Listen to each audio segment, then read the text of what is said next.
ahead and get started. Thank you everybody for joining in today. Again, one last chance if this is a recorded event, so if you need to change your name or your picture, feel free to do that anytime. So the structure of this event is I'm gonna ask Jamie Shu here a couple questions until about 6:30. Then I'll call on the audience if you folks have any questions, or if you want to put it in the chat box, I can read it out loud. But yeah, and we hope to wrap up by 7. So with that, I will go ahead and introduce myself.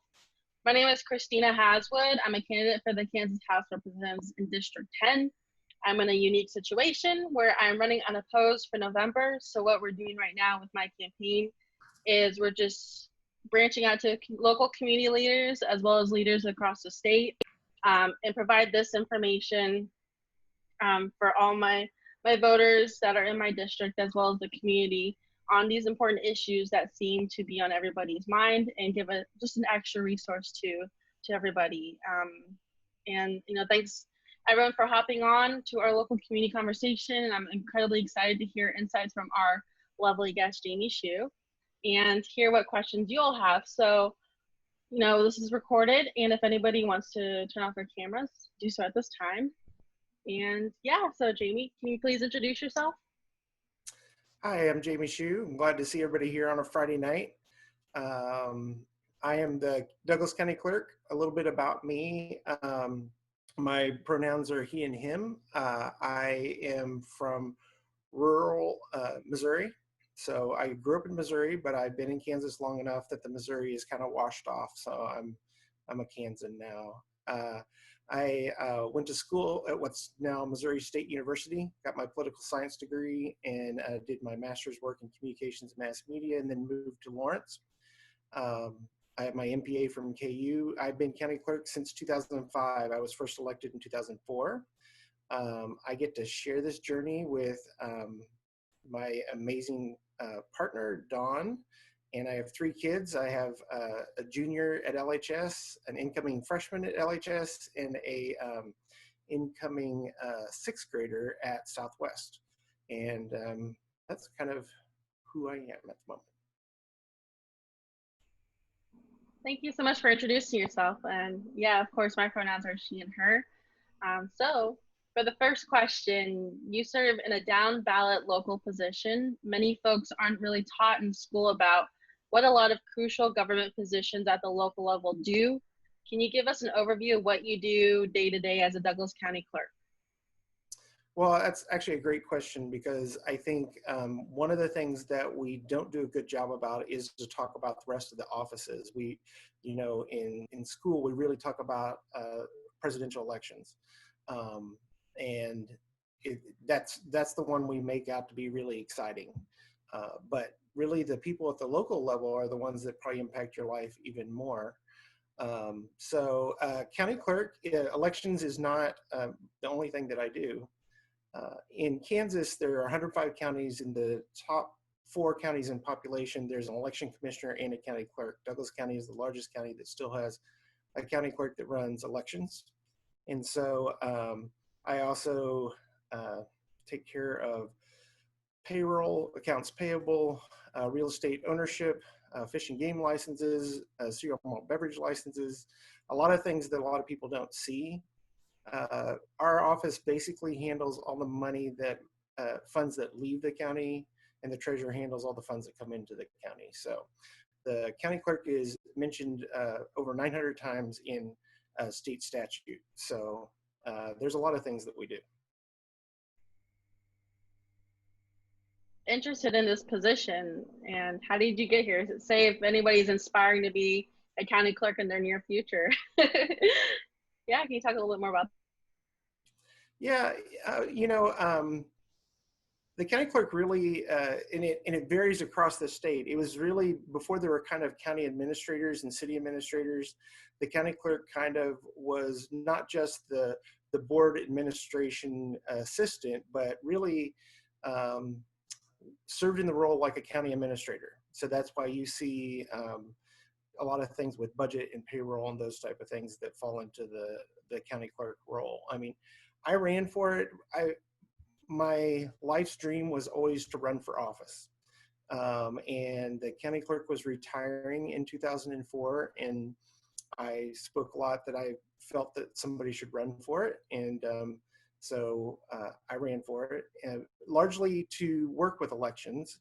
But I also had a background in kind of higher ed administration and business administration, so kind of put that to work in our office. We spent the first few years really working on the efficiency of our financial systems and modernizing those. So there's a lot of stuff that has happened beyond elections in our office. Work and a lot of, it seems like, behind the scenes work that people don't really think about, and I appreciate you sharing that experience. And thank you, for running and doing such a great job at what you do. And the second question, this last primary election had a record turnout in Douglas County. What do you think caused this increase in turnout? Well, I think there's a couple things that occurred. The first one was we sent the advance mailer in spring, and we've never done that before. We've been sending the advance mailer in the fall, starting in 2012. So we always sent it in September. We'd never sent it before a primary, largely because a primary can be confusing on who gets to participate and who doesn't. And we really struggled with how we would word that in the mailer to make sure that people kind of know how you participate in a primary. And so I think the mailer was part of that. We can see that with the turnout with advance. We had about 10,000 people show up to the polls on election day, which is pretty normal for a primary. So really the increase happened in mail advance. I think that's the first part.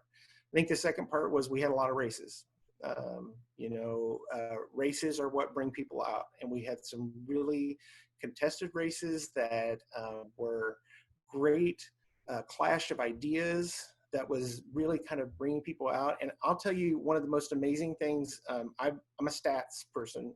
I've been running a lot of stats, and the turnout from 18 to 24-year-olds was beyond anything I've ever seen in a primary. 17% of 18 to 24-year-olds came out to this primary. And usually that number is about 5% in a primary. You just don't see that. And I've always talked about that, like, if younger voters show up at these smaller elections, they can turn the tide of that election. And, I think you see that a little bit with the turnout from the 18 to 24-year-olds. They were not usually they're the lowest turnout. They're not the lowest turnout. The next age group was the lowest turnout. So I think it was a combination of many of those things, but yes, we normally have 11 to 12,000 people vote in a primary, and we were at 29,000, which was just unheard of. That's great numbers, and definitely want to continue to get that up. I know in my campaign, we were really concerned about the primary turnout voters. And I know us as candidates that was one of our main things, is to don't forget about the date, don't forget about the deadline, and don't forget to request your mail-in ballot.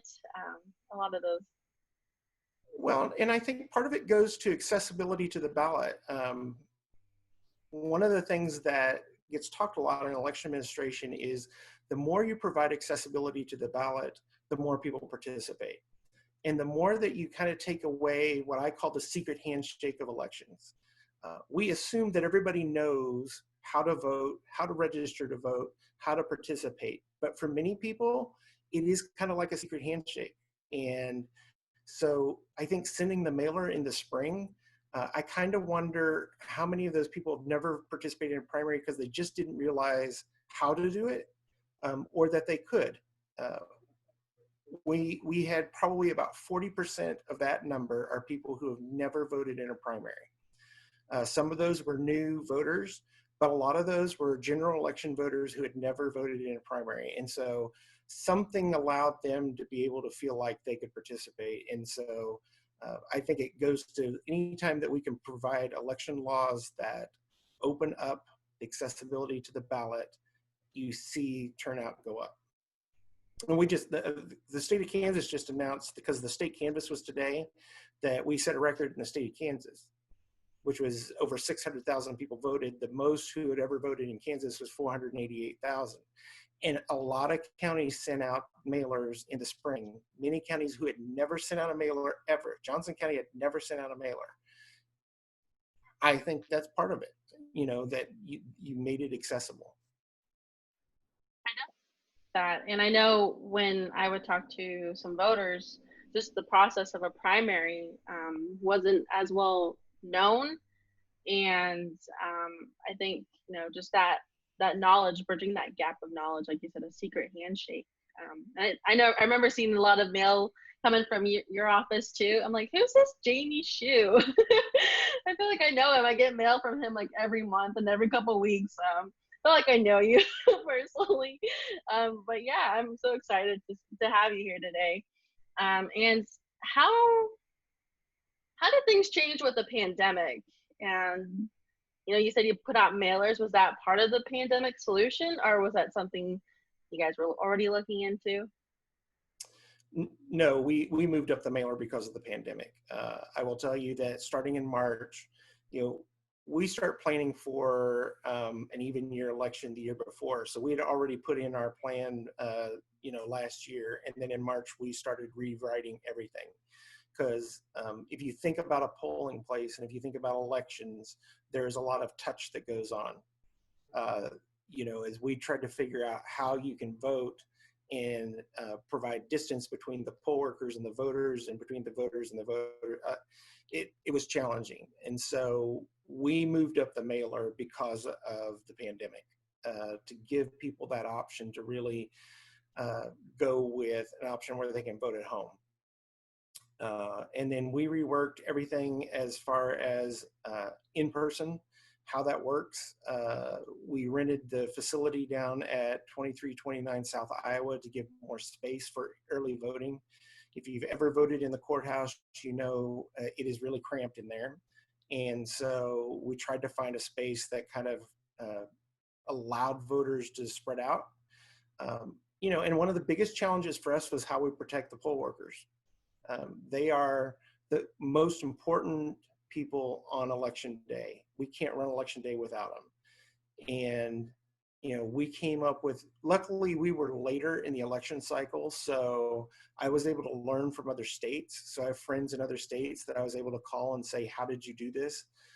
That was one of the things that kind of kept me up at night, was how I would keep the board workers safe. And so there are a lot of things that you saw that did happen because of COVID.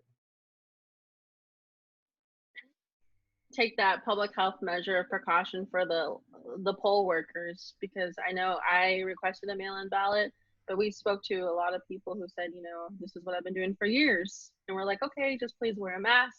Was there like social distancing tape and thing? Yeah, we actually put up screens between the poll workers and the voters. We provided PPE. We also provided hand sanitizer. One of the things that we did that evidently became very popular and may not go away when COVID goes away is the pens. So it used to be you shared a stylus and shared a pen. Well, that doesn't work in a pandemic. And so along with the Secretary of State's office, we were able to get some stylus pens. So you were issued a pen that left with you. And I heard from advanced voters that were very upset that they didn't get a pen. So if they want a pen, they can contact us. We'll give them a pen. But so we tried to also get rid of any type of shared items in the polling place. And especially with procedures between the board workers. There's a lot of points where they audit ballots and stuff. And so we had to figure out how they do that without really interacting as much as they would in a polling place.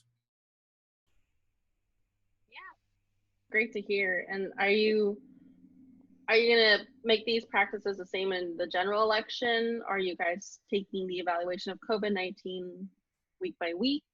Are you going to? Yeah, I mean, we, first of all, we have regular updates across the country with the CDC that has, they update kind of the suggestions for us, so we follow those guidelines. We learned some things that we will put into place. And one of the things I want to mention is I did have a lot of my longtime election board workers who chose not to work this election. They were in high-risk categories. And we had so many people from our community who stepped up and said, how can I help? I'm willing to be a board worker. And that was huge. That was almost overwhelming how this community stepped up to help run the polling places. So we'll increase the number of people that are at the polling places, but a lot of the stuff worked, and we'll just continue to kind of tweak that as we go along. But as you mentioned, how it looks in October may not be how it looks right now. So we're just preparing for that. Thank you. Yeah. Right now, there's a lot of anxiety surrounding election security, the USPS, and vote by mail. What are the safest ways to vote in the November election to ensure folks that their vote gets counted? Well, we have processes in place to protect any way that a person wants to vote, whether it's in person or if it is vote at home. We kind of call it vote at home because you can use a drop box. So it's not necessarily where you're using the mail the entire way. Some of the things that we had already started to do, we hadn't planned on how it would really be a plus in a pandemic. So we had already started working with a group called Democracy Works to start a tracking system, so you could track your ballot in the mail stream. That was just something we were working on as a project and didn't really realize how important that would come in a pandemic.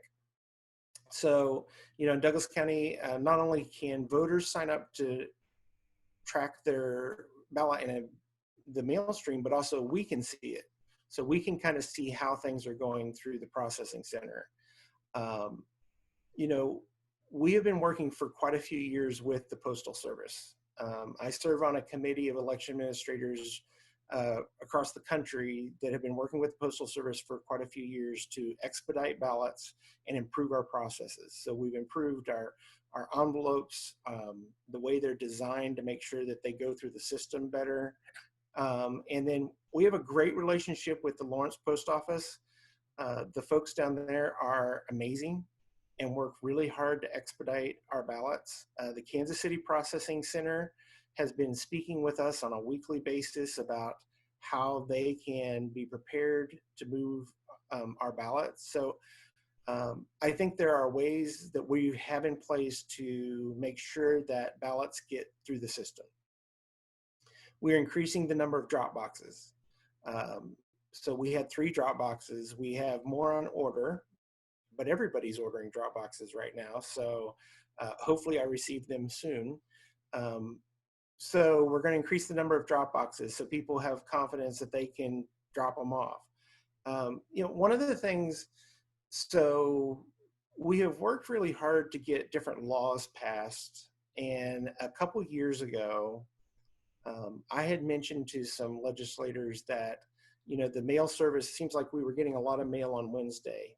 And we had learned from the postmaster that the way it was designed, we weren't really getting mail on Tuesday. So we went to the legislature and talked about that, and we got some laws changed, which allow you can now drop off your ballot at any polling place. And that's huge. It used to be, it had to be provisional. You couldn't drop them off at a polling place. And we got the postmark law changed so that as long as it's postmarked on election day and we receive it by Friday, it can be counted. So we try, luckily the legislature really listened to us and passed some laws that are a lot more voter friendly with mail. And then the one thing that I also mentioned, and I know I've gone on for a while, but if you don't receive your ballot, or if you don't think that we will get your ballot, you can still vote. You can contact us. We can help get you a replacement ballot. If you're unable to get to a polling place, our office will work with you to get you a replacement ballot to make sure that your vote counts. If you're able to get to a polling place, you can still vote. it would be a provisional ballot to make sure that you don't vote twice. But there are ways, there's one of the things we deal with, there are a lot of myths that are out there. And one of those is that if I ask for a mail ballot, then if I don't receive it, my vote doesn't happen. And that's not true. We will still figure out a way to get your vote counted. That was a really long answer to your question. Answer. And I even, on the back of my ballot, I was going through it too fast, and there was like a 1, 2, 3 option, and I checked 1 and 2, and I called your office, and they assured me that it was okay. I didn't need a new ballot, and they calmed me down. So I can definitely say that. Call that number, and they will help you out. Well, and if you know, one of the biggest things is some people forget to sign it. You have to sign it because we do signature verification. If you forget to sign it, we will get your signature. If there is a technical reason why your ballot may not count, we will contact you. We will get that cured. We actually have teams that will run to people's houses to get signatures, to get things corrected. So we will make sure that if you do something like that, you know, we'll make sure that we get that fixed. Can you help me understand the process of a Dropbox ballot? Is that kind of the same as dropping it off at a polling location? Yeah. So, you know, we have these secure drop boxes that we're putting out. And then somebody can just drop off there every day. They're checked and collected, and then they would come back to us and get processed just like anything that would get dropped off at a polling place or that we receive in the mail. So it's just an option where people can drop it off and not mail it back. If you're using a Dropbox, it has to be in the Dropbox by 7 p.m. on election day. Oh, Baldwin City didn't have a ballot drop box. Was there plans for them to get 1 or 2? Yes, if they arrive. We actually had set up with all the city halls to collect ballots. So recognizing that we didn't have enough drop boxes, we set up with the city halls and gave them some drop boxes that would go at their desks. But they, we have some order to install in Baldwin, Lecompton, and Eudora. And then we'll get some also in other parts of Lawrence. Yeah. We have to work with property owners. The 3 that went on county property because it was easier for me to do that on county property because we do have to attach them to concrete, and then we have to set up cameras and other security features. So it's not just like just putting the Dropbox out. The barriers that I've heard going around the community, even some local volunteers took it into their own hands, is transportation. How do you overcome that type of disparity to voting, or what is your guys' recommendation to transportation? Well, there's a couple things. I think the first one is the use of vote at home ballots. So being able to receive a ballot. There's a thing called a permanent advance. If someone is really unable to get out of their home, they can apply for permanent advance, which is they just have to mention the reason they really can't get to a polling place, and they would get a ballot mailed to them every election. One of the things we've been working with the legislature on is try to expand permanent advance where anybody can sign up for permanent advance, but right now it's really only anybody that can has difficulty leaving their house. And then, you know, we don't provide transportation, but I know that there are organizations that do work to provide transportation for voters. But really the vote at home probably is the best option. Thank you. You know, the app too you mentioned too was great, and we referred to a lot of people to that. It was great to track your ballot and make sure it gets to where it needs to be. So my next question, so it's 6:30. If you guys just want to kind of formulate any questions that you have for this discussion, I'll ask after this question to see if we have any audience questions. So during the Democratic National Convention President Obama and many others pushed making a plan to vote. What all does that entail and why is it necessary? Well, I think what they're talking about is that, like, know what your options are. And one of the interesting things about elections is the rules are different in every state. Elections is the best example of federalism that we have, which it is really local control. There is no national election system. So when you cross the lines into Missouri, the elections rules are different. For example, in Kansas, we have no excuse advance voting that starts 20 days prior to the election. Missouri does not have that. You have to have an excuse, a notarized excuse, in order to advance vote. So I think part of it is to know what are the rules in your state. And then for us, we have so many people that move here from other states. I think it's really important for them. A good example is there's a number of states that are all mail ballot elections. Oregon and Washington were the leaders in that. So people move here from Oregon and Washington and just assume that a ballot shows up. The other thing that Oregon does is in Washington, they send out a booklet of all the candidates and stuff from their offices. And so people will call us and say, why don't we have our booklet? So I think a huge part of it is when they say talk about a plan, it's know what the rules are, know what's available to you, and then make your plan on how you're going to use that. Thank you. I think one of the biggest things is knowing the rules, and there's just this whole nother literacy that I feel like the average person doesn't really know.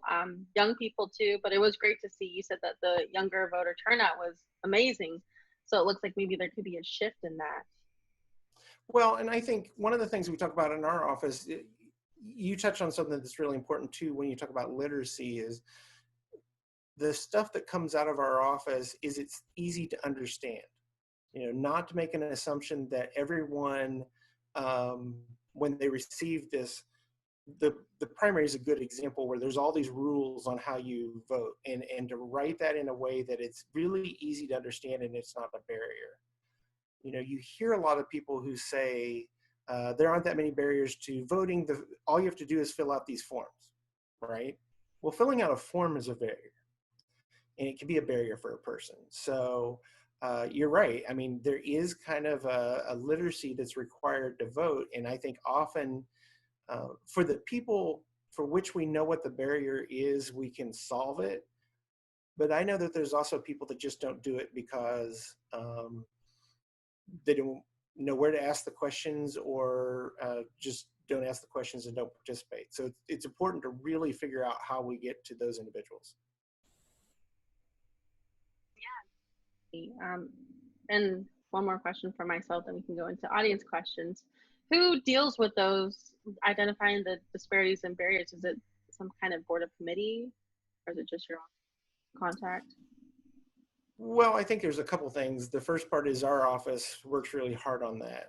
So like when voter ID was first passed, we sat down and we started figuring out what are the populations which this might impact, and we started then meeting with individuals from those populations to figure out how we solve it. One of the things we found out with voter ID, the population that really hit was older individuals that live in community living facilities, who didn't drive anymore, didn't travel anymore. And when we talked to the owners of those assisted care facilities, they're like, I have 80 people that need IDs. I have 80 people I've got to figure out how to get to the driver's bureau. So that's where we came up with our mobile system. We'll issue you a free voter ID and we'll come take your picture at your house. That came out of that. But I think the other part is having the conversations with individuals that live within those populations. I think it would be wrong for me to assume that I understand what the barriers are. That it's really important that not only do we have the conversations with individuals about how we reach people throughout Douglas County, but then we enlist help to go reach all those populations. You know, if someone like me shows up to talk about voting, that right there instantly, you know, I may not come from that population, and that right there is well, he doesn't understand. So we've worked really hard to find individuals to help also go represent us, to help encourage people to vote. Questions I get a lot is how do we turn out Native American votes? And that would be crazy for you to come to our community and say, I know your issues and I know how to solve it. And I know we've had some conversations, especially in the Haskell community, and I know one of the concerns for many students down there at Haskell is not registering to vote and impacting eligibility. There's lots of questions about if I register to vote, then how does that impact my residency and my eligibility? And so those are questions I can't answer. So we always talk to them about, talking to individuals at Haskell and stuff to try to help you, figure that out. One of the questions from the audience, they were asking that they work with students, many of whom are here now but don't live here permanently. Can you explain their options for voting here with a mail-in ballot if they're registered at home, for example? Some students are concerned about having to return home because of the pandemic and wonder if they're still be able to register to vote here and do it by mail. Sure. So Kansas does not have basically a residency requirement that says you have to live here for a certain length of time. And Kansas also, if you're a student, you get to choose if you want to consider your home as your voting residence or if you want to consider here in Lawrence as your voting residence. So you can register to vote here, and that does not change your permanent residence. And so some people will choose to vote here. If they keep their residency at home, it's really important that if they're doing a mail ballot that they sign up for it. Because one of the things about Kansas, we actually worked on this law this past legislative session and didn't get anywhere, is if you change your address and vote provisionally within the county, your ballot counts. If you cross over into another county and you've done a change of address, your ballot does not count. So it's really important that students understand that if they don't do a vote at home, they're going to have to go back to their home to vote in person. So, but they have the option to register here, and as long as they meet the registration deadline of October 13th, they can register here and vote here. Yeah, great conversation to have, especially we have, KU, Haskell Nations University, and Baker University. And I know for me, I think that's more of a intimate decision because I went to some of my undergraduate in Arizona State. And just for me personally, I felt majority of my year was spent in Arizona. And those decisions that would be made would impact my everyday life. But, of course, I think that's another conversation of gap too with college students and that confusingness. And I know a lot of them too with the primary are these reminders in the spring of registering to vote. They all have to leave campus and with that as well with their dorm address, I believe. Yeah, probably the most important thing with students is to recognize that they do need to change their address if they've moved. So we will have students that maybe voted in 2018 here in Lawrence. They most likely have moved to a different apartment or townhouse, or maybe they were in one of the residence halls and now they're off. So they do need to update their residency as far as like where they're living. And that's really easy to do. You can go to ksvotes.org and just make sure that you update your registration. So DouglasCountyElections.com is our website. If a person goes in and puts in where it says your voter information and they put in their name and birth date, it will show their voter record. So we encourage people to do that and see, is that the address in which I'm registered at? And if not, just make sure that you change your address before October 13th. But even if you don't, I mentioned that if you do change of address within the county and it's provisional, it will count. So just because you haven't changed your address does not mean that your vote won't count. Thank you for clarifying that. And then another audience question is, what about delivering a ballot for someone? Can that be done at a drop box, or does it have to be signed in the presence of a voting official at the county office?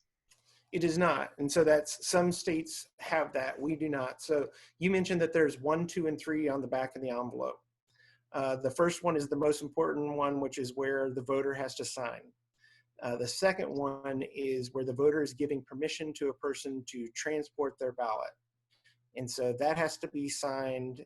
And then the third one is a new law that came into effect a couple years ago, which is where someone can sign for a voter if they are physically unable to sign it. So that second one is if somebody's returning your ballot for you, just make sure that you sign that second one to give them authorization, but it does not need to be witnessed or notarized or be done in our office. Thank you.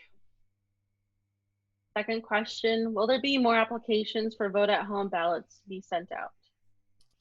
Yes, so we're going to do a second, mailing in September. If you've already applied, you won't get another one. What we'll do is we'll just look at what the population is that hasn't applied yet, and especially for new voters from the time that we mailed. But yes, we'll do a second mailer, and it'll come out probably the third week of September. And you can sign up for an advance right now. If you go to ksvotes.org, you can sign up for an advance ballot now. And when we really encourage, one of the things you hear, you heard, at the convention and elsewhere was, apply early. And part of that is it takes us a while to, we have probably about 500 to 600 that we're entering now. So, apply early so that we can get it in and we can get it ready for that first mailer. Applied for a home ballot in the primary, would that automatically put you in to receive one for the general? No. In Kansas, you have to submit an application for each election. So if we got a lot of those questions, and no, you have to submit for the general. Thank you.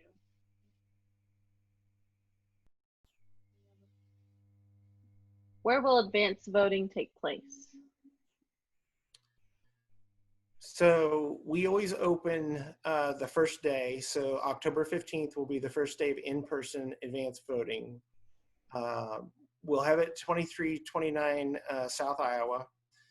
We'll have it at the courthouse, and then we're going to be opening up the Flory building at the fairgrounds. And so that will be open for voting.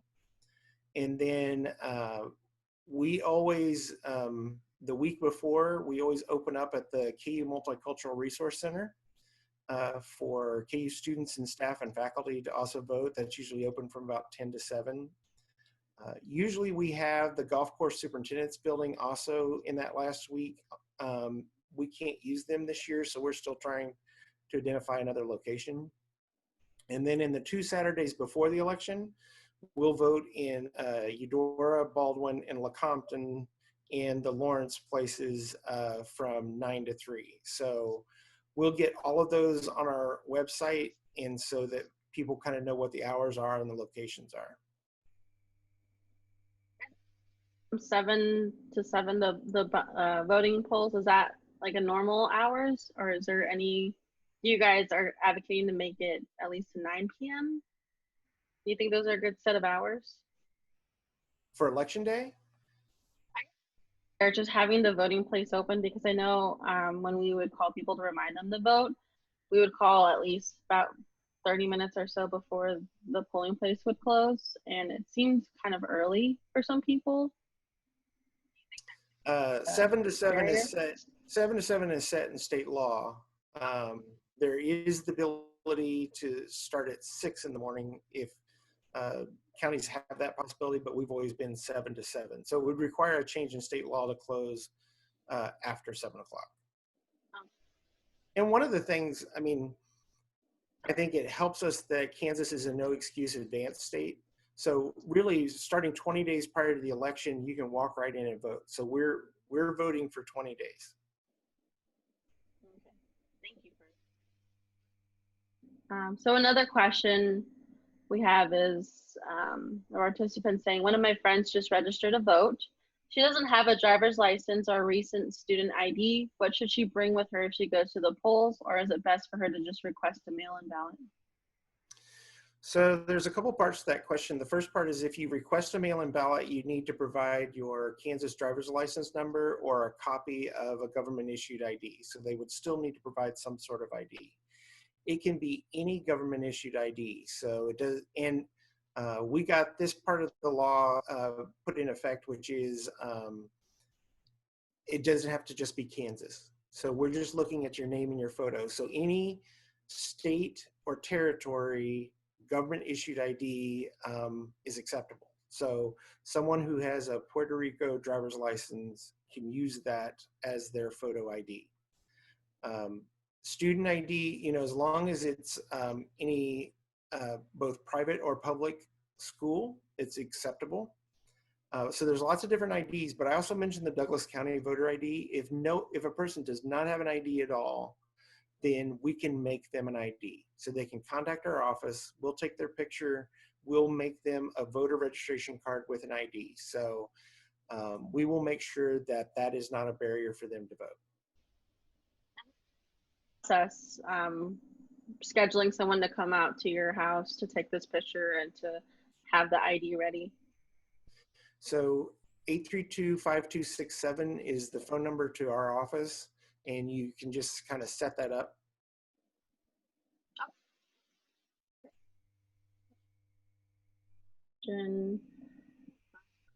As of now, are there any plans to close or change the locations of any voting sites in November? So as most people know, we had to close quite a few polling places. We went down to 44 for the primary. We have been notified by at least 1 to 2 that we won't be able to use. We'll find a different location for them, and we'll announce that hopefully fairly soon. But my hope is not to close anymore. My hope is to keep us at that number. And so, yes, we'll make sure that if we do have to make any changes, we send out quite a bit of notification. But my goal is to keep that number at 44. The office need any more poller workers by November 3rd? I know you said you had a great demand or great interest for poll workers. Yes. You know, if somebody's interested, contact us. If you go to DouglasCountyElections.com, there's a button that says become a poll worker. Click on that. That tells you how to do that. There's an application for it. Or you can call us at 832-5267. But yes, if you're wanting to work, we will find a spot for you. One of the things we're talking about, not just for the board workers, we use a lot of people leading up to election day. But we're also talking about having some like drive-in drop-off events for ballots. So we have lots of ways that people can kind of get involved. But yes, we are still looking for board workers.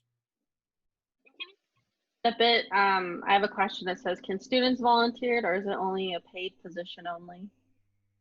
So anybody can volunteer. So it's a paid position. So, you know, it is a long day and we recognize that. And so it is a paid position. And so it's $135 for the day as a board worker. Supervising judges make a little bit more, and then you also get paid for training.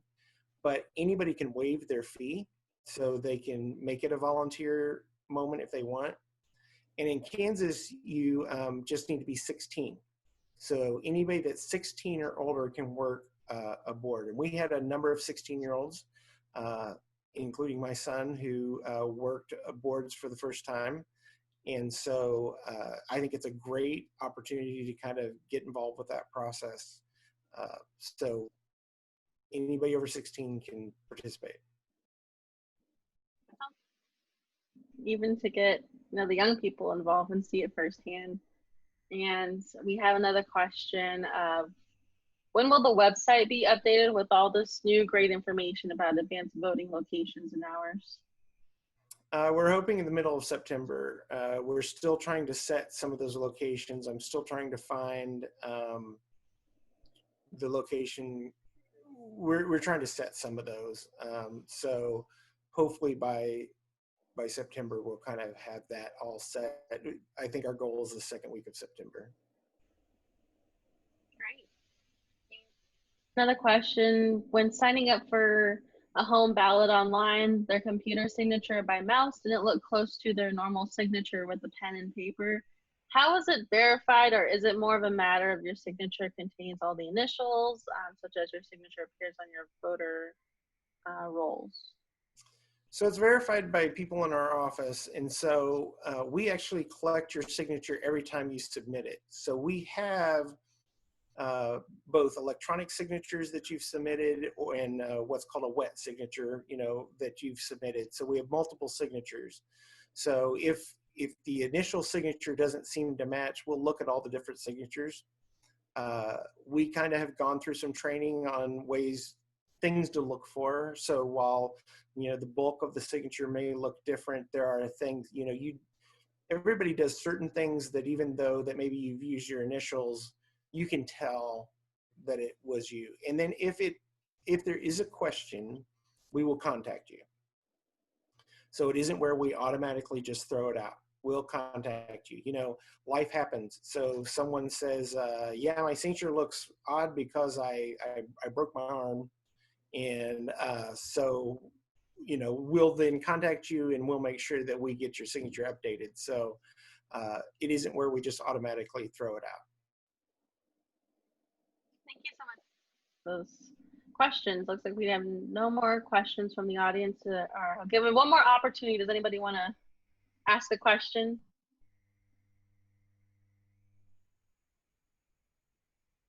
Oh, you're doing a really great job. So I'll just, end with one of my questions. So what are you looking forward to advocating in the state legislature? And you mentioned a couple of bills that you were working on advocating. Yeah, I'm always working, especially the county clerks are always working on bills, and we've gotten quite a few passed actually over the past few years. I think one of the biggest things is I always talk about policies and laws that are voter centered. And so is it good for the voter? Does it remove barriers? Does it make it easier to vote? And so, one of the things that we've presented to the legislature that hasn't gotten very far is same-day registration. Studies show that same-day registration reduces provisional ballots and increases turnout, especially among 18 to 24-year-olds. The permanent advance part, which makes it easier just to sign up for where you get a ballot each time. There's kind of that arbitrary rule: if you cross a county border, then your ballot doesn't count, but if you're within the county, it counts, So I think there's a lot of those things that we've talked about. I think mail ballot voting continues to be a conversation in this state, especially in Western Kansas. In Western Kansas, it's not as easy to get to a polling place. And so you've seen a lot of, Utah and Oregon and Washington, a lot of the states that have gone to mail ballot voting largely is because of geography. And I think after this election, there's going to be more of that conversation. So I think any law, I'm on board on any law or any discussion that is voter-centered and makes it, we talked at the beginning about the secret handshake, that makes the secret handshake go away. One of my favorite things, so if anybody's ever watched LBJ's speech on voting that he gave to Congress, it is a fascinating speech. It's one of my favorite speeches. And in it, he talks about that the ability to choose your leader is the most fundamental right in our country. And we should remove any barriers that make that hard to do. He was talking about the things that were going on in the 60s and stuff, but that's not that far away. And I firmly believe that voting is a right, and it is our most fundamental right. And so any law that we can look at that protects that right, but also makes that right easy to use, I'll support. To include, there's no, if this is your first time voting and you're 40 or 50 years old, I think there's a little bit of stigma with that there and asking for help. And sounds like, your offices, I don't know, personally, they've been such a great help to me. But I definitely just want to put that out there. Time for one more question.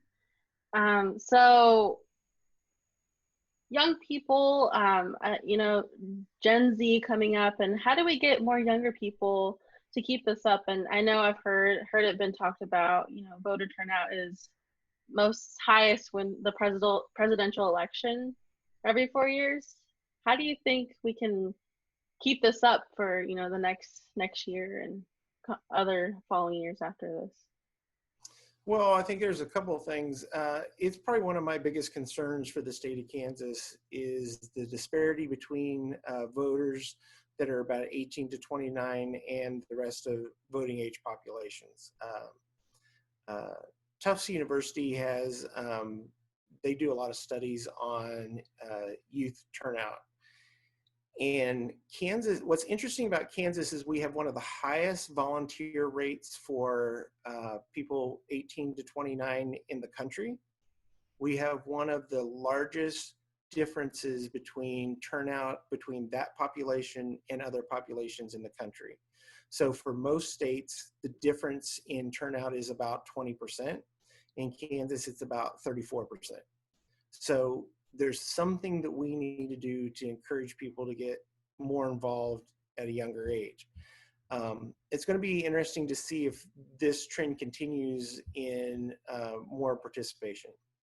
But for me, what's even more important is that we get that participation for local races. So when you look at next year, we'll have city school races. We'll see 18 to 24-year-olds the last time it was a 2% turnout.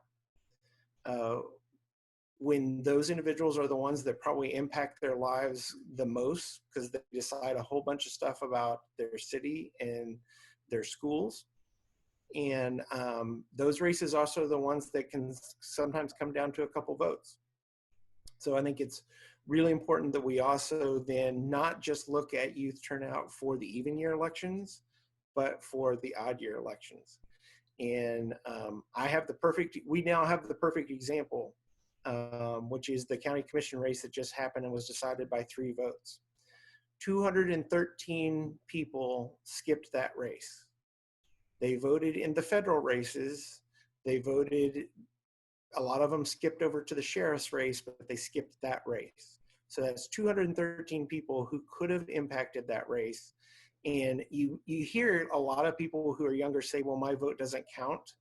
I can tell you there's lots of races that have occurred where your vote really does count. There was a state representative race decided by 1 vote in Johnson County a couple years ago.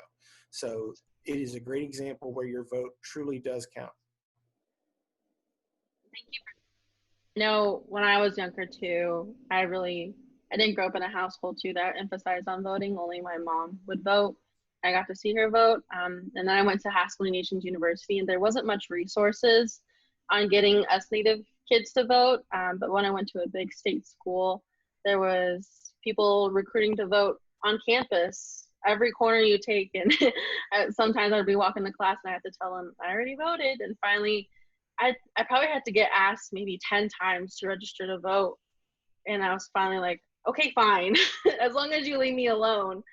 I think that's really important to show that, especially from my position, I really thought that my voice and my vote didn't matter. That's one of the reasons why I was running. So people that look like me, we belong in these positions. And thank you for touching on that. And the recent races that were voted, just a few votes. Yeah, it really shows. I'll go into the conclusion. Is there anything else you wanted to say before we wrap it up? No, I mean, so, go to DouglasCountyElections.com. We're also on Facebook and we're on Twitter. I'll say this, is that one of the things we have fought over the past couple election cycles has been misinformation. There's a lot of misinformation that's being put out there, especially on social media, that not only is just to kind of get people confused about elections, but I think it's also there to kind of get rid of people's confidence in elections. And so, you know, if you hear something, contact us and we'll answer it and we'll help you out. But you know, look for us to kind of be a source of information. But if it seems odd to you, call us and we'll tell you whether it's true or not. Thank you. Appreciate your time today, and thank you everybody else for hopping on. And you know, I learned a lot from this conversation and everybody's questions. You guys had really great questions. And you know, I'm having these types of community conversations almost every Friday at 6 p.m. with different community members and leaders. I'll be posting about our next conversation on social media. All my social media handles are at Haswood4KS. And we also just created a YouTube channel to archive these recordings, so you can come back later and find your spot that you want to share it. So make sure to look out for that. Please feel free to always reach out to me if you have any ideas or information on, you know, how I can be helpful to you. Again, thank you all so much for hopping on. Take care. Have a nice evening and wear a mask. All right. Bye. Thank you. Thank you.